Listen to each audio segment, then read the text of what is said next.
감사합니다. 오늘 하나님께서 우리에게 주시는 말씀은 사무엘상 22절에서 31절까지 말씀입니다. 사무엘상 22절에서 31절까지 말씀 우리 함께 한 목소리로 봉독하겠습니다. 사무엘상 15장 22절에서 31절까지입니다. 이것은 하나님의 말씀입니다. 사무엘이 이르되 여호와께서 번제와 다른 제사를 그의 목소리를 청종하는 것을 좋아하심같이 좋아하시겠나이까? 순종이 제사보다 낫고 듣는 것이 순양의 기름보다 나으니 이는 거역하는 것은 점치는 죄와 같고 완고한 것은 사신 우상에게 절하는 죄와 같음이라. 왕이 여호와의 말씀을 버렸으므로 여호와께서도 왕을 버려 왕이 되지 못하게 하셨나이다 하니, 사울이 사무엘에게 이르되 내가 범죄하였나이다. 내가 여호와의 명령과 당신의 말씀을 어긴 것은 내가 백성을 두려워하여 그들의 말을 정종하였음이니이다. 청하오니 지금 내 죄를 사하고 나와 함께 돌아가서 나로 하여금 여호와께 경배하게 하소서 하니, 사무엘이 사울에게 이르되 나는 왕과 함께 돌아가지 아니하리니 이는 왕이 여호와의 말씀을 버렸으므로 여호와께서 왕을 버려 이스라엘 왕이 되지 못하게 하셨음이니이다 하고, 사무엘이 가려고 돌아설 때에 사울이 그 겉옷자락을 붙잡음에 찢어진지라. 사무엘이 그에게 이르되 여호와께서 오늘 이스라엘 나라를 왕에게서 떼어 왕보다 나은 왕의 이웃에게 주셨나이다. 이스라엘의 지존자는 거짓이나 번개함이 없으시니 그는 사람이 아니시므로 결코 변개하지 않으심이니이다 하니, 사울이 이르되 내가 범죄하였을지라도 이제 청하옵나니 내 백성의 장로들 앞과 이스라엘 앞에서 나를 높이사 나와 함께 돌아가사 내가 당신의 하나님 여호와께 경배하게 하소서 하더라. 이에 사무엘이 돌이켜 사울을 따라가매 사울이 여호와께 경배하니라. 아멘. 하나님은 사울을 왕으로 세우신 것을 후회하셨습니다. 사울이 하나님의 말씀에 불순종했기 때문입니다. 이 불순종에 대해 사울은 변명할 말이 있긴 합니다. 아말렉 사람을 진멸하라는 하나님의 명령에 사울은 대부분의 아말렉 사람을 진멸하긴 했습니다. 단 한 사람을 살려서 사로잡아 왔을 뿐입니다. 그 한 사람이 바로 아말렉 왕 아각이었습니다. 사울의 순종은 99.99%가 넘는 순종이었습니다. 이 정도 순종했으면 사람들은 칭찬했을 것입니다. 그러나 하나님은 그 한 사람을 살려둔 것 때문에 사울을 불순종했다, 하나님의 말씀을 청종하지 않았다, 듣고 따르지 않았다라고 평가하십니다. 사울이 이렇게 평가받는 이유는 죄와 관련됩니다. 하나님은 아말렉 사람들을 죄인이라고 부르시기 때문입니다. 하나님은 죄를 완전히 진멸하기 원하셨습니다. 사울이 한 사람을 남겨둔 것은 이런 의미에서 죄를 남겨둔 것, 그래서 죄와 타협한 것이라고 볼 수 있습니다. 그래서 하나님은 이 한 사람 남겨둔 것 99.99% 순종하고 0.001% 불순종한 것, 이것을 불순종이다라고 부르십니다. 순종의 두 번째 의미는 시간적인 의미를 갖고 있습니다. 순종은 즉시 순종하는 것입니다. 사울은 백성들이 짐승들을 데리고 왔다, 내가 데리고 온 것이 아니고 백성들이 데리고 왔다 1차적으로 변명하고, 또 2차적으로는 이 짐승들 제물로 사용할 거다, 하나님 앞에 드릴 거다라고 이야기합니다. 제물로 사용할 것이니 지금 당장은 살아있지만 제물로 하나님 앞에 드리고 나면 곧 죽을 것이다, 이 말입니다. 그러니까 그때 당장 죽이진 않았지만 하나님 앞에 제사 드리면서 죽일 거다, 어차피 죽일 거다, 이 변명하고 있습니다. 그러나 하나님께는 이것도 핑계되지 않습니다. 순종은 즉시 하나님 말씀 따라 하는 것이고 즉시 하나님 말씀대로 하는 겁니다. 하나님은 지금 가서 이 모든 일들을 하라라고 명령하셨습니다. 그러니까 지금 하나님의 명령 따라가고 지금 하나님의 명령대로 행했으면 아무 일 없었을 것입니다. 그런데 그렇게 하지 않았기 때문에 하나님은 불순종이다. 사울의 이 행동, 물론 짐승들이 곧 있으면 다 죽게 되겠지만 이 행동은 불순종이다, 그렇게 평가하시는 것입니다. 시간이 지나고 순종하는 것, 어려움이 지나가고 헌신하는 것, 아버지 장사 지내고 예수님 따르는 것, 살 길 다 찾아놓고 주님 일하려고 하는 것, 순종의 바른 자세가 아닙니다. 순종은 지금 하는 겁니다. 어렵더라도 힘들더라도 그 어려움 하나님 앞에 그냥 맡겨드리고, 지금 따르라 하셨으니 내겐 방법 없지만 하나님께 방법이 있을 겁니다. 내게는 이 어려움 해결할 방법 없지만 하나님께는 해결하실 수 있는 방법이 있을 겁니다. 믿고 그냥 지금 순종하는 것, 그게 순종의 바른 자세입니다. 오늘 본문은 사무엘에서 가장 유명한 말씀 기록되어 있습니다. 우리 22절 말씀 함께 읽어보겠습니다. 사무엘이 이르되 여호와께서 번제와 다른 제사를 그의 목소리를 청종하는 것을 좋아하심 같이 좋아하시겠나이까. 순종이 제사보다 낫고 듣는 것이 순양의 기름보다 나으니. 아멘. 제사를 지내려고 짐승들을 남겨두었다라는 사울의 핑계에 사무엘은 단호하게 엄중하게 하나님의 말씀을 전합니다. 하나님께는 번제보다 제사보다 하나님의 목소리 청종하는 것, 하나님 목소리 듣고 따라가는 것, 그것 더 좋아하신다고 하나님의 마음을 전하고 있습니다.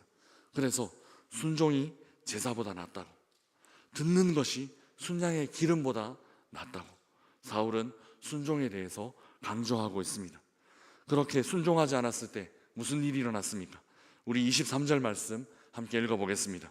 이는 거역하는 것은 점치는 죄와 같고 완고한 것은 사신 우상에게 절하는 죄와 같음이라. 왕이 여호와의 말씀을 버렸으므로 여호와께서도 왕을 버려 왕이 되지 못하게 하셨나이다 하니. 아멘. 불순종은 죄입니다. 그런데 어느 정도 악한 죄인가 하면 점치는 죄와 같다라고 평가합니다. 또 우상 숭배와 같다라고 말하고 있습니다. 이는 모두 하나님을 직접적으로 대적하는 행위입니다. 직접적으로 대적하는 미신적인 행위입니다. 불순종은 단순히 하나님 말씀에 온전히 순종하지 못하는 정도, 내가 10개 중에 9개는 순종했는데 하나 불순종했습니다, 부분적으로 불순종했습니다 하는 그 정도가 아니라 우상 숭배하는, 하나님을 완전히 버려두고 우상에게 절하는 그런 것과 같이 악하고 악한 것이다 라고 평가하고 있습니다. 왜 그럴까요? 왜 불순종하는 것이 단순히 조금 악한 정도, 부분적으로 악한 정도가 아니라 우상 숭배와 같이 심각한 범죄일까요? 그것은 하나님의 말씀을 듣지 않는 것은 하나님 자리에 다른 것을 두고 있는 것과 같다라고 하나님은 평가 내리시기 때문입니다. 우리의 삶에서 하나님의 자리에 두어야만 하는 것이 있습니다. 가장 우선순위, 가장 좋은 자리에 하나님을 두고 그 하나님을 두고 하나님을 예배하고 하나님을 따라가는 것입니다. 그런데 지금 불순종하는 것, 100% 불순종한 것 아니지만 부분적으로 불순종한 것이지만, 그냥 0. 몇 % 불순종한 것이지만, 그 불순종한 것은 하나님 자리에 다른 것을 두고 있는 것이라고 우리 주님은 그렇게 우상숭배라고 평가하고 있는 것입니다. 다른 것을 따라가고 있음을 의미하는 것입니다. 하나님을 따라가고 있는 것 아니라, 그 방향 아니라, 하나님께서 가고 계신 방향 아니라 돌아서서 하나님 반대 방향으로 가고 있는 것이다 라고 사울의 부분적인 불순종을 우리 주님은 이렇게 판단하고 계십니다. 그렇다면 사울은 하나님의 자리에 누구를 두고 있는 것일까요? 우리 24절 말씀 함께 읽어보겠습니다. 24절입니다. 사울이 사무엘에게 이르되 내가 범죄하였나이다. 내가 여호와의 명령과 당신의 말씀을 어기는 것은 내가 백성을 두려워하여 그들의 말을 청종하였음이니이다. 아멘. 이런저런 핑계를 대면서 사울은 사무엘에게 범죄하였다라고 이제 자백하고 있습니다. 그리고 자신이 하나님의 명령과 사무엘의 말씀을 어긴 것은 무엇 때문인가 하면 백성들을 두려워했기 때문이다 라고 솔직하게 이제야 털어놓고 있습니다. 이것이 사울의 근본적인 문제였습니다. 이것이 모든 사울의 문제를 왜곡시키고 사울을 이상한 방향으로 이끌었던 문제의 근원입니다. 사울은 하나님의 말씀을 듣는 것과 백성들의 말을 듣는 것 중에서 백성들의 말을 듣는 것을 택했습니다. 하나님의 말씀을 듣고 따른 것이 아니라 백성들의 말을 듣고 따랐던 것입니다. 하나님을 두려워하지 않고 백성들을 두려워했습니다. 전쟁의 상황 속에 나와 함께 싸워줘야 할 그 백성들이 우수수수 빠지는 걸 보고 그것이 두려워했던 겁니다. 이것이 사울의 모든 문제의 원인이었습니다. 근원이었습니다. 하나님이 계셔야 하는 자리에, 하나님의 말씀이 서 있어야 하는 자리에, 그 자리에 다른 것이 있었습니다.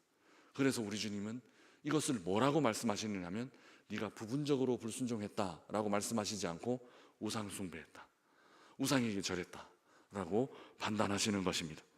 그리고 여전히 그는 백성들의 눈을 두려워하고 있습니다. 이 정도 되면 내가 하나님 말씀 붙잡겠습니다. 이 정도 되면 내가 손해보더라도 내가 하나님 말씀 붙잡겠습니다 해야 하는데, 여전히 사울은 백성들의 눈을 두려워하고 있습니다. 30절 말씀 우리 함께 읽어보겠습니다. 사울이 이르되 내가 범죄하였을지라도 이제 청하옵나니 내 백성의 장로들 앞과 이스라엘 앞에서 나를 높이사 나와 함께 돌아가서 내가 당신의 하나님 여호와께 경배하게 하소서 하더라. 아멘. 사울은 사무엘에게 함께 제사 드리러 올라갑시다, 함께 경배하러 올라갑시다 라고 청하고 있습니다. 그런데 이 요청은 그렇게 순수한 요청이 아닙니다. 예배하러 갑시다 하는데 그게 왜 순수한 요청이 아닙니까? 말씀하실 수 있습니다. 그런데 예배하러 갑시다 라는 이 요청 이면에 뭐가 있느냐 하면, 사람들 시선 의식하는 그 사울이 지금까지 잘못된 길로 오게 만들었던 그 마음이 있습니다. 사울의 어두운 마음, 그 백성들 의식하고 하나님보다 백성들 더 의식하는, 사람들의 시선 더 의식하는 그 어두운 마음이 고스란히 나타나 있다는 것입니다. 하나님께 드릴 예배 자체에 목적이 있는 것이 아닙니다. 하나님의 시선, 거기에 이 예배, 이 경배, 이 제사에 사울의 마음이 있는 것이 아닙니다. 사울은 백성들 앞에 자기가 왕으로 드러나는 모양새, 그 왕으로 내가 백성들 앞에 내가 서 있는 그 모양새에 치중하고 있습니다. 그거 의식하고 있습니다. 바로 이 문제, 사람을 의식하는 것, 사람의 시선을 의식하는 것 때문에 사울의 문제가 시작되었습니다. 여전히 사울은 그 문제에서 벗어날 마음이 전혀 없습니다. 그저 백성들 앞에 잘 보이려고 하고, 백성들 앞에 왕으로 보이려고 하고, 백성들의 시선만 잔뜩 의식하고 있을 뿐입니다. 사울의 의식 속에는 이미 하나님 사라졌습니다. 예배드리러 올라가는데도 백성들이 문제가 되는 이 고백 안에 자세히 살펴보면 사울의 의식 속에는 이미 하나님 없습니다. 그것이 하나님께 올려드리는 제사, 하나님께 올려드리는 예배라고 하더라도 그 제사, 그 예배에 하나님 계시지 않습니다. 사울의 예배, 사울의 제사에는 하나님 없습니다. 이것이 사울의 가장 큰 문제입니다. 이런 사울을 하나님 어떻게 하셨을까요? 하나님은 사울을 버리십니다. 오늘 본문에 가장 많이 나오는 표현 중 하나입니다. 23절 후반절에 왕이 여호와의 말씀을 버렸으므로 여호와께서도 왕을 버려 왕이 되지 못하게 하셨나이다 하니 라고 기록하고 있고, 26절에도 사무엘이 사울에게 이르되 나는 왕과 함께 돌아가지 아니하리니 이는 왕이 여호와의 말씀을 버렸으므로 여호와께서 왕을 버려 이스라엘 왕이 되지 못하게 하셨음이니이다 하고, 28절에도 사무엘이 그에게 이르되 여호와께서 오늘 이스라엘 나라를 왕에게서 떼어 왕보다 나은 왕의 이웃에게 주셨나이다 라고 고백하고 있습니다. 이 짧은 단락 안에서 하나님께서 사울을 왕의 자리에서 버리셨다라는 말이 3번이나 반복되고 있습니다. 하나님의 말씀을 순종하지 않고 버린 사람을 하나님도 버리신 것입니다. 하나님을 왕으로 인정하지 않는 왕을 하나님은 왕의 자리에서 버리셨습니다. 그저 사람들의 시선을 의식하고 백성들만 두려워하는 왕을 하나님은 왕의 자리에서 버리신 것입니다. 백성들이 왕을 세운 것이 아닙니다. 백성들을 두려워할 필요가 없습니다. 하나님께서 왕을 세우신 것입니다. 그러니까 하나님께서 그냥 버리신 것입니다. 우리가 서 있는 자리도, 가정과 일터, 모든 현장에서도 사람들이 나를 거기에 세운 거 아닙니다. 하나님께서 나를 거기 세우셨습니다. 이 마음 갖고 살아가는 우리 모든 명선의 가족들 되시기를 축복합니다. 사랑하는 명선의 가족 여러분, 오늘 본문에서 순종과 제사가 대조를 이루고 있습니다. 순종이 제사보다 중요한 것입니다. 제사 자체가 중요하지 않다라는 의미가 아닙니다. 사람들은 제사를 하나님 앞에 보이는 것 아니라 사람들 앞에 보이는 것으로 이용하고 있기 때문입니다. 그래서 제사보다 순종이 중요하다라고 말하고 있습니다. 오늘 본문의 사울의 경우가 바로 그 경우였습니다. 사울은 하나님을 향한 순수한 마음이 아니라 왕으로서 체면 때문에 하나님의 그 사람들의 시선을 의식하기만 했습니다. 사무엘에게 함께 제사 드리러 올라갑시다, 함께 경배하러 올라갑시다, 이 이유도 사람들 시선, 백성들 시선 의식했기 때문입니다. 누구의 시선 의식하느냐, 누구의 평가를 의식하느냐에 따라 인생 자체가 달라집니다. 그래서 누구의 말을 듣느냐, 그리고 누구를 두려워하느냐에 따라 인생이 결정됩니다. 하나님의 말씀 듣고 하나님의 말씀을 따르는 사람, 하나님께서는 그 인생의 길을 평탄하게 하실 것입니다. 그러나 사람들의 말에 귀 기울이고 사람들 평가 두려워하는 사람들, 오늘 본문의 사울처럼 하나님은 그냥 버리실 것입니다. 오늘 하루 하나님의 말씀 청종하는 하루가 되시기를 주님의 이름으로 축복합니다. 하나님의 말씀 듣고 하나님의 말씀 따를 때 주시는 복을 온전히 누리는 우리 모든 명선의 가족들 되시기를 주님의 이름으로 축복합니다.